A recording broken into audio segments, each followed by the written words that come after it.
गोजोन फुंबिलिनि हामलायनायखौ बयनिसिमबो जासिहरबाय। नोंथांमोनखौ फिन आंनि बे इउटुब चेनेलाव बरायफिनबाय। दिनैनि आं फुंबिलिनि रादाबखौ नोंथांमोननो होनो सानदों। दिनैनि फुंबिलिनि रादाबफोरा जाहैबाय आसामनि पिएनआरडि मिनिस्टार नब कुमार दले बिथाङा MGNरेगायाव 100 साननि थाखाय खामानि होगोन होननानै बुंदों। जाय सुबुंफोरा गुबुन रायजोनिफ्राय खामानि मावनानै फैदोंमोन आरो माखासे मानसिफोरा खामानि मावनो हायाखैमोन आरो बिसोरनि थाखाय मा खालामदों 100 साननि थाखाय नब कुमार दलेया खामानि दिहुननानै होगोन होननानै बिथाङा मैयायो निउसाव फोरमायो आरो लोगोसे गोदान जब कार्डबो बानायनो थाखाय खावलायो। जाय सुबुंफोरा गुबुन रायजोनिफ्राय फैदोंमोन बिसोरनि थाखाय गोदान जब कार्ड बानायनानै होगोन होननानै बुङो।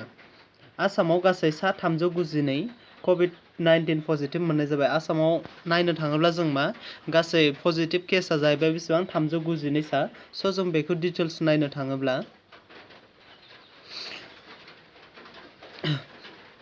पजिटिभा 392 सा आरो हामनाय डिसचार्ज जानाय मेडिकेलनिफ्राय गलांनाया सा 57 आरो एक्टिभ दा जाबाय थानाय बेसेबांनाव कभिड-19 पजिटिभ दङ बिसोर हस्पिटालाव थानायनि अनजिमाया बेसेबां 328 सा आरो साबेसे थैखो 4 थैबाय आरो गुबुन रायजोनि साबेसे दंमोन 3 दंमोन। जों इन्डियानि टटेल केसखौ नायनो थाङोब्ला जों बेहाय नुगोन इन्डियायाव गासै बेसेबां जाखो 1,38,208 एक्टिभ केसा बेसेबां 76,000 रिकभारा जाहैबाय बेसेबां 57,464 आरो गासै जोंनि इन्डियायाव थैनाय 12 बोसोर थैनाय सुबुं अनजिमाया बेसेबां 4,016 सा।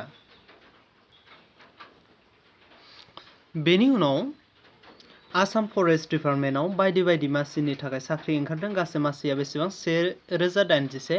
आसाम फरेस्ट डिपार्टमेन्टआव गासै 1081 साख्रि ओंखारदों। बेहाय फरेस्टारनि दङ, स्टेन'ग्राफार ग्रेड 3 नि दङ, फरेस्टनि दङ। नोंथांमोना गासै डिटेल्सखौ नायबानो मोनगोन। नोंथांमोना बेखौ एप्लाइ खालामनो हागोन slprb.assam.nic.in आव। बेहाय नोंथांमोना सार्च खालामबानो मोनगोन। सनातन देकाखौ जिउ फोजोबग्रा सानै दायनिगिरिया आसाम पुलिसजों खाजाबाय।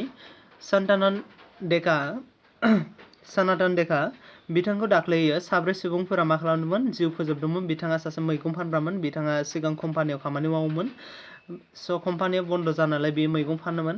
बेहाय 4 मुस्लिम सेंग्राफोरा बेखौ मा खालामदों बुनानै बुथारदोंमोन आरो। बेनि उनाव बयनिख्रुइबो देरसिन निउसआ जाहैबाय जोंना रायजोआव मा जादोंमोन अमा फाननो हायाखैमोन।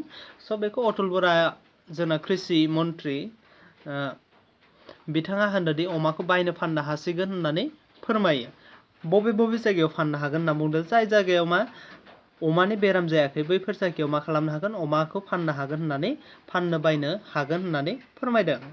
अमा बेदरखौ मोनजासिगोन होननानै फोरमायनाय जाबाय आरो। दिनैनि निउस खिनिया बेखिनिसै। आसा खालामो नोंथांमोना गोदानबा आंनि चेनेलखौ साबस्क्राइब खालामगोन। Thanks for वाचिं।